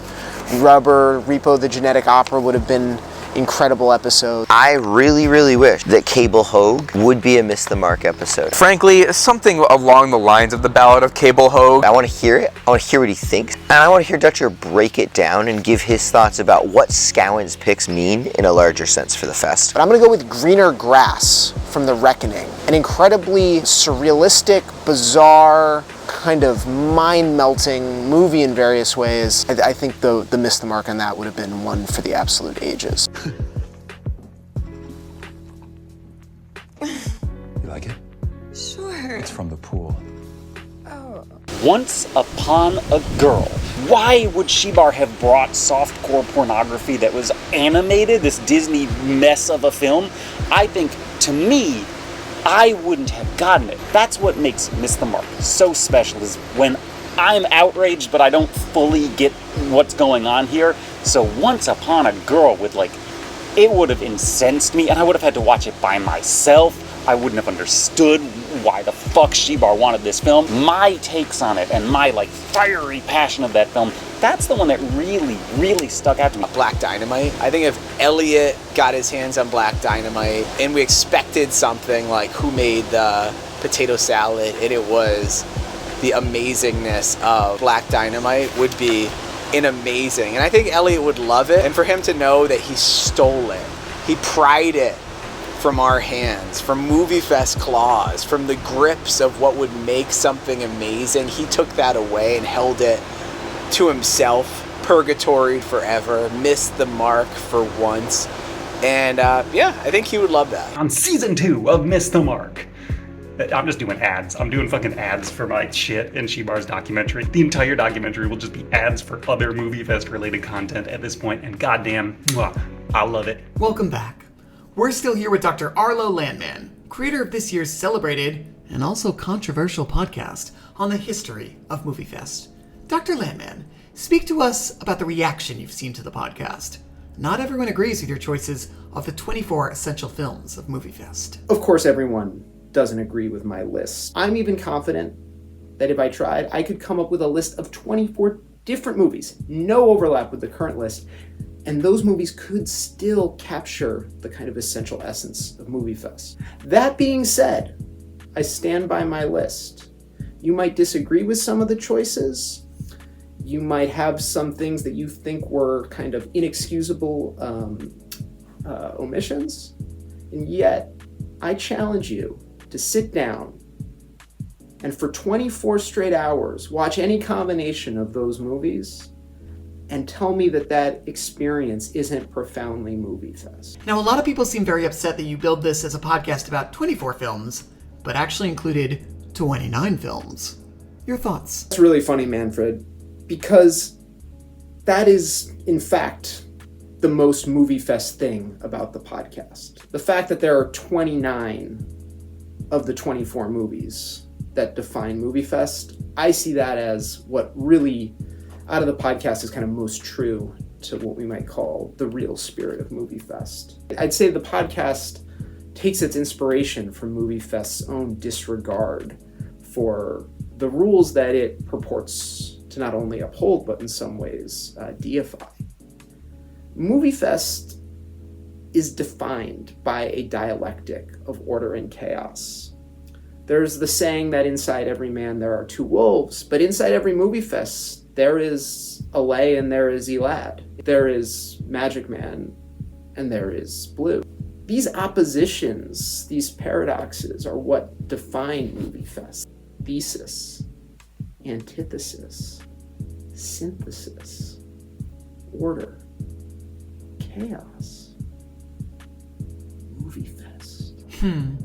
Let's once again cut to the documentary and see what the participants thought of this same question. He's asking us a question about 11 hours of content. Yeah, and it was like 29 defining films. Yes. It's a lot of film. You don't get to answer this, because Right, this it's isn't not your my confessional, but I have to answer mine. But I gotta go. I gotta let you answer. Because it has to be a mystery. I can only find out a year from now. A year from now, whenever the documentary Well, we'll comes probably out. get it earlier unless Shebar. Oh, God damn it. Don't bring that into my confessional. Get out of here with that negativity. Wait, do you think it'll take him longer if or will he be more energetic? Scowen is gonna have a Scowen as your partner is chef's kiss to Professor Koenig. Number 5. This year also saw the release of Professor... Hang on, I'm reading.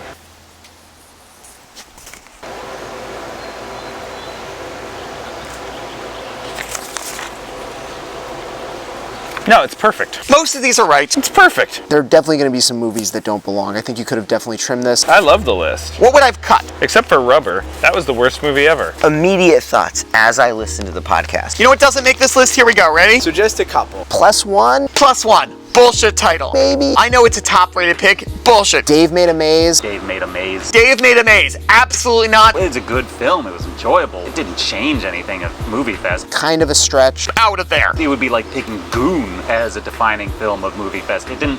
What did it define? Who made the potato salad? Who made the potato salad? Who made the potato salad? While it has that iconic status, the fact that truly nobody remembers anything about it. I barely remember this movie except for the damn question on the quiz. No points. That's not a MovieFest movie. No. Indefensible. That's 3. Crank's a great film. Does it feel like an essential MovieFest movie? Absolutely not. 4. Repo the Genetic Opera. Get the fuck out of here. SLC Punk, insane, crazy take, stupid, wrong. And Man of the House. Who the fuck remembers Man in the House besides not being Higgins' best picked movie? Out of there. 5 movies gone. All the rest of these, fine. Even the bullshit Smuggles, the Troll 2 and Best Worst Movie, Primer in Palm Springs. Look, you could even have combined Mandy and The Void. Mandy, The Void. Mandy and The Void. The fact that The Void and Mandy were separate. Yeah, it's controversial that they were 2 separate entries. Stupid and didn't deserve to be there. But they were 2 very defining, effective entries. You cannot make an argument for those 2 being separate. I think honestly, Eden Lake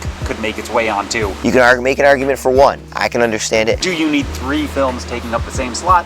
Who knows, but I can at least respect what he did there. Separate is absolute bullshit. You want to keep one of those? Want to keep one of those, Landman? Want to keep one on your little movie list? Want to keep one of those on there? Combine Mandy and The Void. You put them together, and then you get 1 extra. But beyond that, those ones, gone. Listen, the outrageous comment is that he put together a list of 24 movies and then included 29. MovieFest is a strict list of rules and regulations that we follow to the letter, even if it murders us.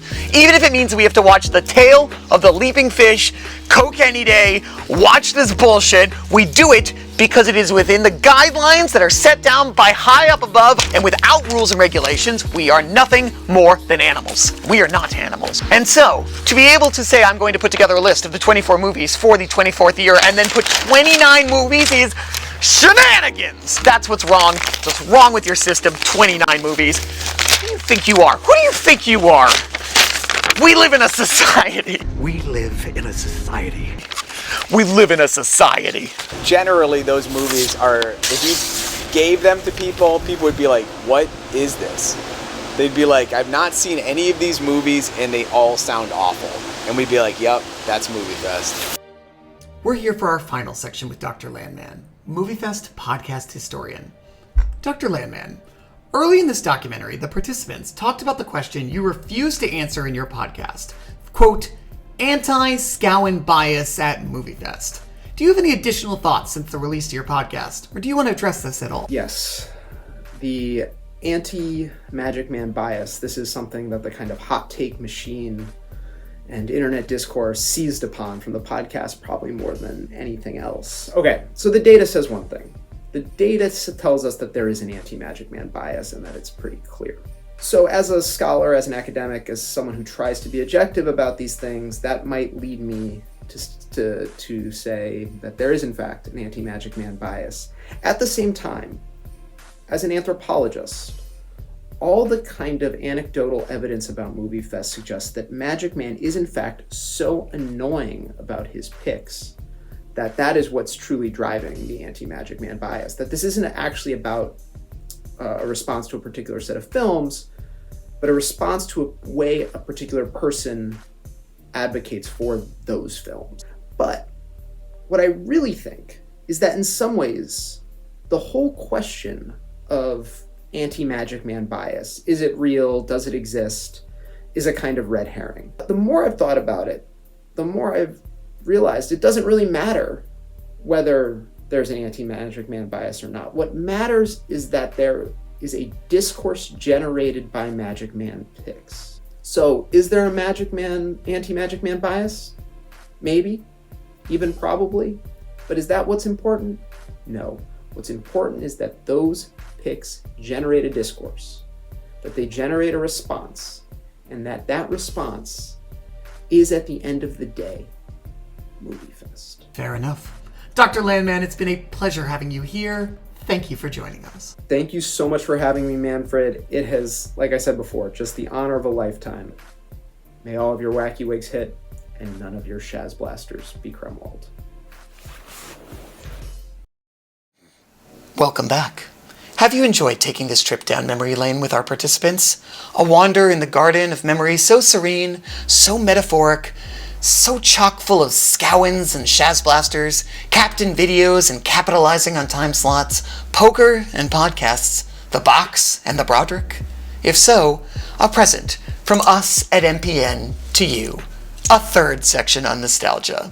Settle in once more as our participants discuss, in a thought experiment, who might have won the box if it was presented at MovieFest 1. And I see there being 4 viable contenders. Dutcher. Elliot Dutcher. Dutcher. Why do you say Dutcher? For canceling the stand. Hides the stand. He hid the stand. Great contender. Without Dutcher, there is no MovieFest 1. I think if there had been a box, you might have admitted earlier that you hid the stand.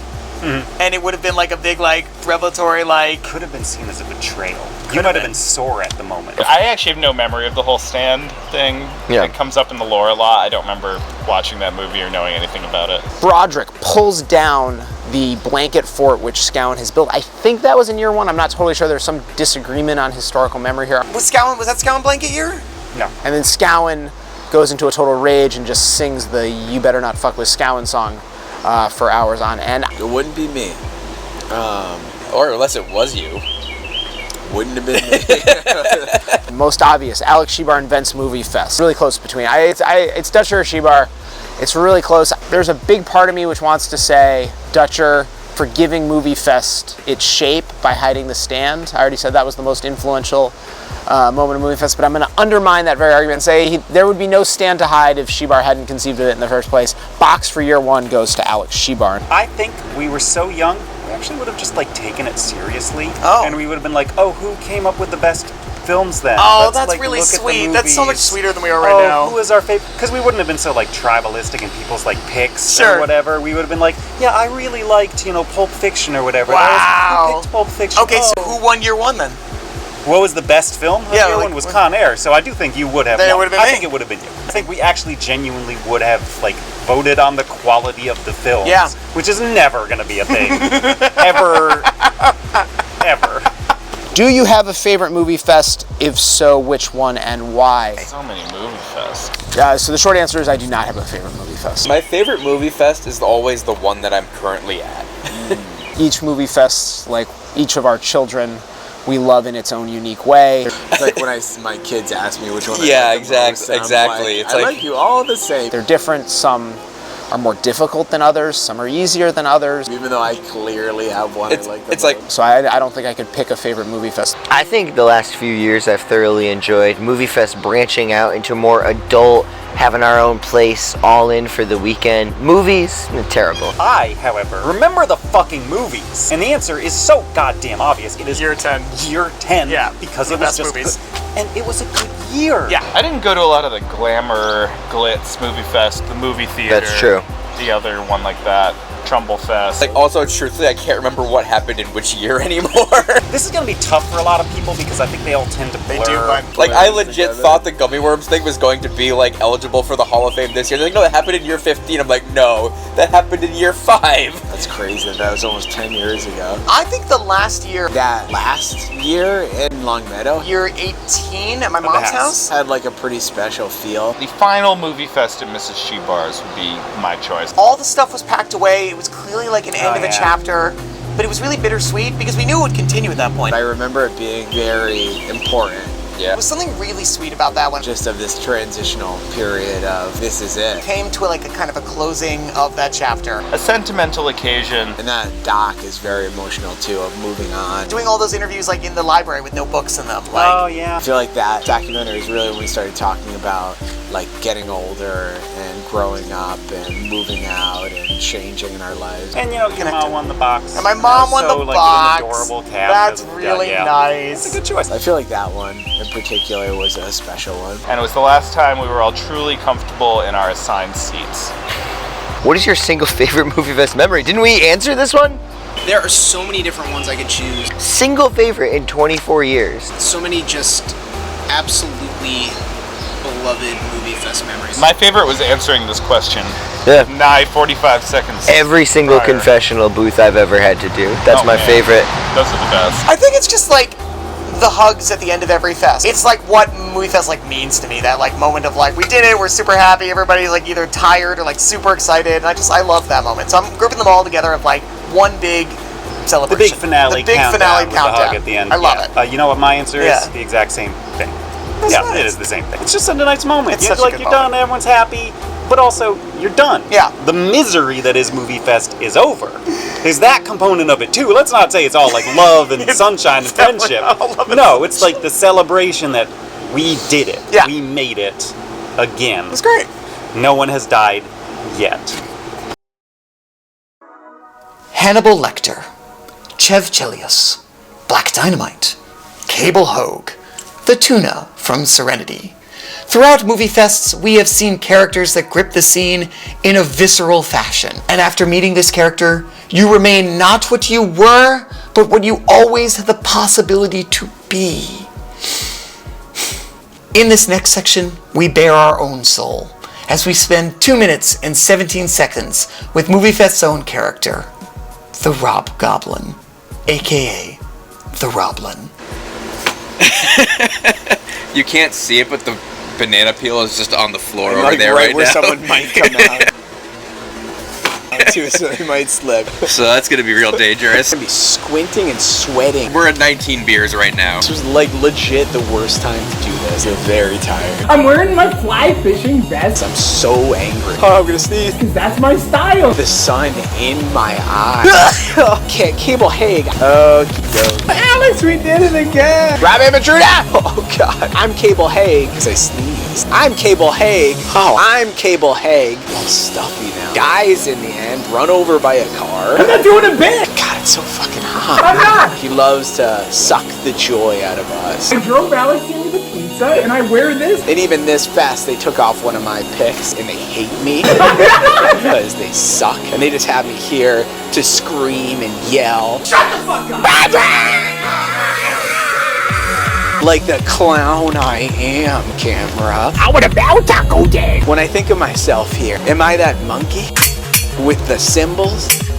Because that's how I feel they see me. I'm gonna leave a mark after I see her in that movie. But I digress. I was waiting to say that. Banana and cream cheese sandwich. Because I feel like crap right now. The sun's in my fucking face. Not enough banana. I'm sweating. I'm sneezing. I am the people's champ of West Haven. God, why does my face look so crazy? I'm gonna kill one of you. I walk around this town. I literally cheer for, I'm gonna drink a lot of beer. Reptilian looking. Just look at all this B-roll. This is something I've been really working on. It's gonna be a 4-hour documentary. I positioned this chair. Oh. I'm literally gonna be sunburned. By staring directly at the wall. Do you understand, camera? I'm gonna make that funny. You're around Taco Day. Sunburn. And that's cool. That's cool, baby. I didn't fall asleep. Just be fine. Coffee down's fine. We're okay. We like everyone likes coffee. Everything's fine. Where the fuck are we? I'm gonna go inside now. So I don't know what I just said. Wonderful. Simply wonderful. Now, after seeing that display of pure psychosis for the sake of a bit, we ask you the question poised to the participants. Is there now too many gimmicks at MovieFest? Kyle, turn on the TikTok camera for this one. Sir, I am here to tell you, yes. The short answer has to be yes. The answer is unequivocally yes. Yes. Too many gimmicks, bogging things down. Not only has it gone too far, it's overcome MovieFest. There's basically no such thing as MovieFest anymore. No one can possibly keep up with such a torrent of content. We have all these MovieFest heads who are out there for the transaction. They want MovieFest Predicts. They want Miss the Mark. They want to be featured on MovieFest the podcast, right? They want to be featured in the documentary release. MovieFest itself has become secondary. It's gone too far. On the other hand, I think this question kind of captures it. No, of course, never too much MovieFest. There's no such thing as too much MovieFest. I get what you're saying. No. So we increase the gimmick, because that's what people like. They all complain about it, but they like the gimmick. I want podcasts. I want VR experiences. I want immersive theater based around MovieFest. I want a calendar full of MovieFest. I want a MovieFest event every month of the year. So long as it's confined to commentary on the festival, sure. I do worry a little bit that the increasing prominence of some of these gimmicks is affecting how some of the participants approach not so much selection, but in-fest selection. Things that might change the fabric of MovieFest. You gotta be a lot more careful with that shit. We've noticed that Shebar in particular, I think, has taken a big step back. Weiss, yes or no? Shebar's washed. This fest maybe, but there's a lot more to go. You think within this fest, or does it take another fest? It might take another fest. Oh, Weiss coming out, he's done. He doesn't want to dominate the fest in the ways in which he has for years. I think he feels like some of the takes in Miss the Mark and MovieFest the podcast have kind of identified these tendencies. Koenig, washed or not washed for Shibar? Shibar is absolutely washed. But I think Moise is right. I think Shibar's going to be back. Ooh, I like that. I think he's mistaken, though, if he sees these as frankly condemnatory. Scad, what do you think? Shibar permanently washed? Mojo gone? Talk about Alex Shibar. I know everybody's asking me about Alex Shibar. There are a lot of people out there playing. All right, every night, people out there movie festing, actually watching movies, participating in the fest, being present in the room where it's occurring. So no, don't ask me any questions about Alex Shibar. I won't be answering any Shibar. I think here we also have to address the performance of Tom Broderick, one Tom Broderick in this fest. Some people are saying Shibar a little washed. No juice. Not pushing any. Not pushing any. Oh, hard to believe he's wearing that. No, it's a new Shibar. I don't push my pics at MovieFest. He is someone who I think also has been affected somewhat by the commentary on Miss the Mark and especially MovieFest the podcast, which kind of consistently drew attention to his lack of selections. And he's compensated for this. By the last few years, been a much more active participant in selection. He's brought a bunch of different selections. And yet, what this has led to is not actually him ever pushing for those selections. No, continue the streak.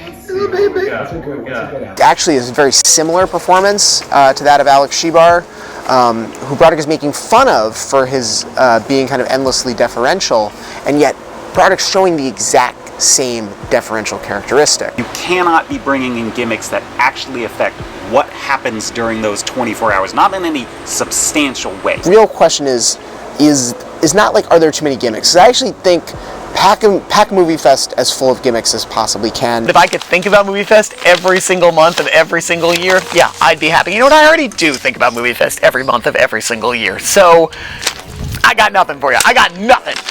Bring it on. Let's go. We're going to lose the Boyhood gimmick in a few years, so I do think it's important to have other things that kind of anchor the fest. On the other hand, do we want the gimmicks to change how the participants are approaching the fest? Miss the Mark? I thought, whatever, I don't give a shit. People love that shit, so I'll keep doing it. My worry is that the gimmicks are making people fest too self-consciously. We've got a lot of fest superego here, perhaps not enough fest-id. I might go so far as to say that it's maybe unfair to some of us who work harder in life and maybe don't have enough time to watch all these documentaries due to our busy schedules and our demanding careers and work lives. And, you know, asking us to watch 10 hours of content before coming to MovieFest, maybe that's just a little unfair. Maybe we have obligations that are a little different from those that other people have, and we just can't handle that level of content. Do we really want to exclude people like that from MovieFest? I don't think that's equitable. I don't think that's fair. I don't think that's inclusive. So no. I do think there is too much. Yes. MovieFest the coloring book. MovieFest the toilet paper. MovieFest the search for more MovieFest. So long as you want to take the onus of the gimmick on yourself, fine, no problem. But when you start forcing other people into your gimmick, that's when you have to be careful. Predict the next MovieFest gimmick or MovieFest adjacent creation. Well, it certainly won't be Broderick actually standing behind his convictions on pushing a pick, so I'll have to think of something else. I think we need an outdoor MovieFest. One thing sorely lacking in the fest history is the stamina and endurance required to spend the entire night outside watching movies in the elements with the bugs, having a lousy time. In fact, I love this idea. I'm gonna go make it happen. Well, Shibar just busted out a midnight Sunday bar, so all of a sudden we have a kind of whole culinary world open up to us. This is great, though. I'm allergic to ice cream, but I'm gonna eat it. Stomach's all. It's gonna be midnight too. It's gonna be the worst time. Right. I'm doing midnight. God. What kind of dessert is MovieFest? Midnight Sunday bar. Midnight Sunday. That is exactly right. How about this? And the next gimmick is a fest in which most of the movies are not selected by Zachary Van Schouwen. No. Cable Hague Fest, where we only watch Cable Hague. Because I won't participate in this wacky wig-ification of MovieFest. Backwards Fest, where we watch all the top movies, but backwards. What's going to happen for year 25? It looks like Greatest Hits Fest is not happening. There isn't enough support behind it. But we still have to celebrate year 25 with something. And year 25 needs to be different. It needs to be more gimmicky, but in a big way. Well, folks, I'm not going to answer that question, but let me just tell you, as a lifelong Survivor fan, I got some ideas brewing in this head right here. I don't know. Who cares? Happy Father's Day, Rob. It's Father's Day. I'm a dad, and it is my day, and thank you. I appreciate that. Yes, I there have it is. 3 beautiful children. I love them all equally. No one more than the other. I'm turning off the camera. Beep. Which one do you love more than the other? Can I check to see if it's off? It's dead. Look, it's off. See? You can just say one of the letters. I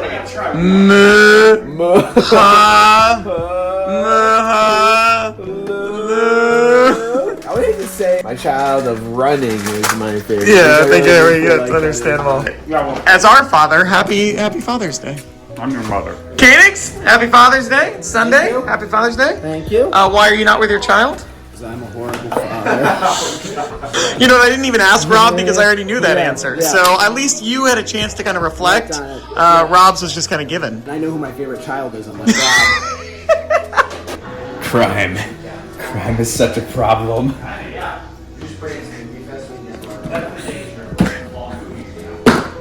Zach, you gotta do both your confessions. You said your battery was dead. It's ready now. Tell me, Agent Smith, how can you film a confessional with no battery? I'm gonna film a confessional when the camera's been dead the whole time. We're gonna fucking, every minute. The as battery soon as plan Koenigs has is been in, so as soon as he's in, we're outside. I noticed the cops are sitting there watching us. Well, you're coming down to the end of it.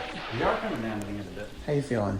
Oh, pretty awful. Ron drank like There's so many of them. Mark it. Harken the date. First time in MovieFest history that we rewinded a movie. Why did we rewind a movie? We rewound. Well, that's not going in. A single good movie this year? I think it was a good year. I liked a lot of movies. Movies I liked. Okay. The Ballad of Hogue. We're done. And coming down now to the end, we have a question poised around the most aloof member of the group, a Mr. Eric Houdini Weiss. As the participants wonder, for the latest, but not the last time, will he send any of his footage this year? Yes. No, he's not going to send it. We all know that. Yeah, I think he will. Weiss doesn't do that. Probably not. Weiss don't play that way. Hashtag grind set, baby. He's too busy. He can't. Koenigs wrote these before Weiss admitted that he actually filmed stuff last year to get here and never sent it in. Weiss films this shit, and then he leaves it on his camera. Because that's how he be. That's how he be, and that's fine. Weiss, if you would like to be immortal, if you would like to exist in this documentary, if you would like to feel alive for the first time in maybe your entire life, send me your goddamn footage! I think the perfect example of this was when it was Beacon Fest the other night. We were saying, oh, Weiss, why didn't you attend? Why didn't you? And it's like, I guess I was just being a little bitch. And I like that circumspection. I like that he understood, yeah, you know what, that was a mistake. And I think he realized, I probably should have just sent the footage. It's too late at this point. I've already made the documentary. You were literally watching the documentary. It's either been sent in or not. And I feel like the answer is no. I think he has learned that. I think he's sending this footage, and it'll be so fucking funny if he doesn't. We actually have here the one and only one clip sent in from Mr. Eric Weiss to the MovieFest Podcast Network. We will now play it in its entirety with no cuts. Please enjoy. It's 24 hours till MovieFest, and I'm excited. It used to be that MovieFest was only the 24 hours while you were there, and a little bit for renting the videos before it started. And now it's like, it's a full day, it's a full weekend event. I'm already in MovieFest mode, even though I've still got, a little bit of work to do. I've still got an hour and 15 minutes to 2 hours, depending on traffic, drive to go meet Broderick in a shitty bar somewhere in West Haven. But yeah, it's like I got a whole extra 24 hours worth of excitement planned out right now, and not just the 24 hours of watching terrible movies. So it's an event now, and that's very exciting. Hey, do we have time for one last question for the participants? Yeah, we do? We got? Okay, great. And now, one final question for the participants. And finally, You've MovieFest was a desert, what desert would it be? Desert, not a dessert. MovieFest was a desert. What desert would it be? What was the creme brulee? That was like when this was already asked in a past. No, that was dessert because he wanted to set you up for the Rickroll. Wait, is this actual desert? What dessert would it be? The Gobi! The Gobi! This is actual desert. Oh my god. Easy answer, it's the Gobi. I don't know, like maybe the Gobi? The Gobi Desert, baby. Do you know why? Because that is the setting of one of the all-time great MovieFest films. The story, not the tale. The story of the Weeping Camel. The actual answer is, of course, Tatooine. Yeah, Tatooine. That's the desert that MovieFest would actually be. I don't get it. You don't get anything. The answer is the Gobi. The Gobi dessert. I think we'd be like a tiramisu. Even after getting it corrected, you still just answer the lady fingers. And that's it, baby. Yellow submarine. Oh wait. Yellow submarine. To speak to our moment, I just went, that's what the title card looks like? Rob's not here. Rob, are you ready? I'm fucking bored ready. He's ready, let's go. Gentlemen, the time has come, as always, to present candidates for this year's The Box, year 24. The Box! Would anyone That's like... a nice looking box, I will say. It's a gigantic size Nice looking box. I want to say that this is going to go down in history as one of the weakest MovieFest years ever. But I think it's very possible. I would like to propose that the winner of year 24's box is the winner of year 25's box. Postpone it. Say fuck it. There's no box winner this year. Next year's winner, 2. I have 2 other proposals. One is... I have 3 proposals. purely on, I would say, volume in every sense. If anyone defined this fest, it is Mr. Zachary Van Schouwen. Zach stepped up, he stepped into that fest void, took on a heavy load, and at least carried us to 24 hours of films. Second proposal, wait.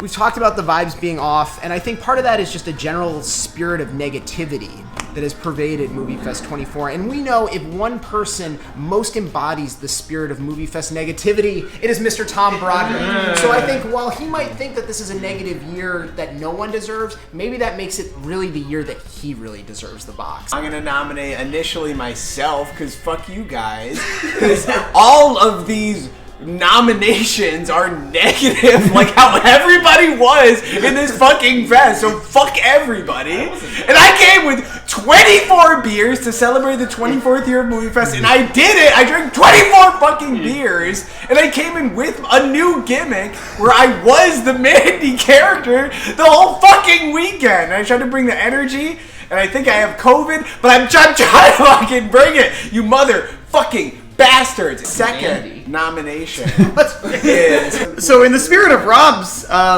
truly negative response there, I'd like to re-nominate Tom Broderick in the spirit of negativity. Beyond that, the actual one that I want to nominate is Mr. Tom Koenig, who put a year's worth of work into a podcast that is actually worth celebrating. And as Rob did just point out, not only did he do the podcast, but then he showed up and brought the gimmick here with 2 trophies and a Hall of Fame. This is actually kind of amazing. So if anybody isn't, I do really nominate Tom Koenig. Let's just vote. Sure, All right. we're voting on Everybody, that. we have 1 vote for Mr. Tom Koenig in the lead. Another vote, but not another because it's for Mr. Tom Broderick. So, Mr. Koenig is currently in the lead. Can any of these candidates tie him? And the answer is no! Mr. Tom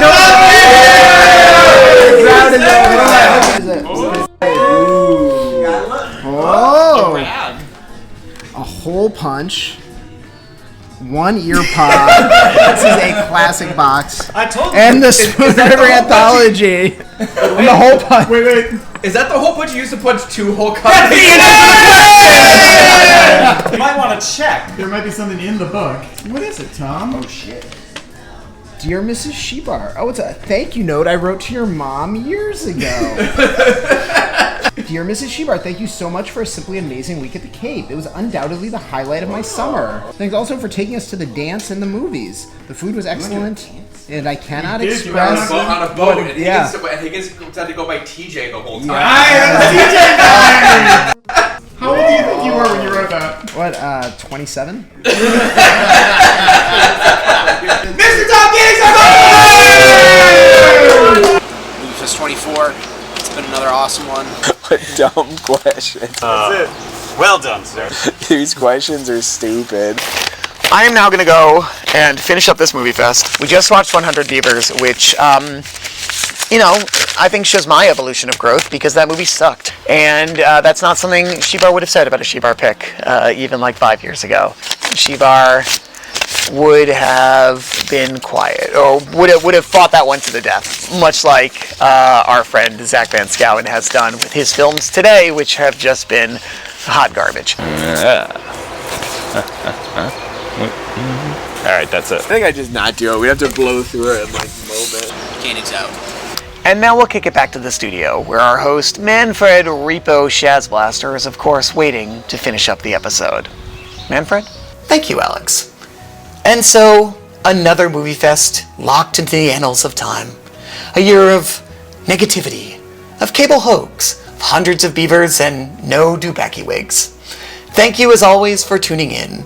We leave you now, as we leave you every year, with the final countdown of MovieFest. I've been Manfred Repo Shazblaster III, and from everyone here at the MovieFest Podcast Network, we say to you, as the participants say to each other at the end of every fest, go away.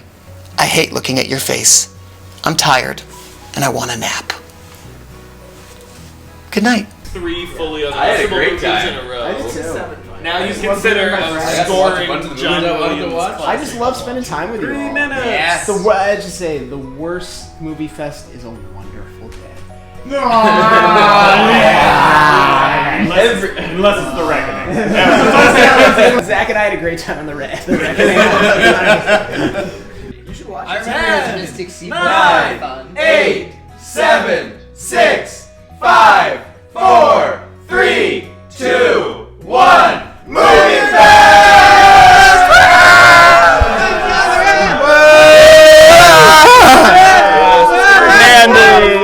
MovieFest the Movie, Nostalgia is a podcast distributed by MovieFest Podcast Network and licensed under a Creative Commons Attribution Non-Commercial Share-alike 4.0 International License for anyone not named Tom Broderick. The unauthorized reproduction or distribution of this copyrighted work by Tom Broderick is illegal. Criminal copyright infringement, including infringement without monetary gain, by Tom Broderick, will be investigated by the FBI and is punishable up to 5 years in federal prison or a fine of $250,000. This program was made possible by contributions to your local NPM station from viewers like you. Copyright 2024. MovieFest the Movie will return for its quarter-centennial year in 2025. A thank you to everyone who helped make this podcast possible, exclusive, of course, to Tom Broderick, who can ceremoniously and repeatedly fuck himself. Thank you, and good night.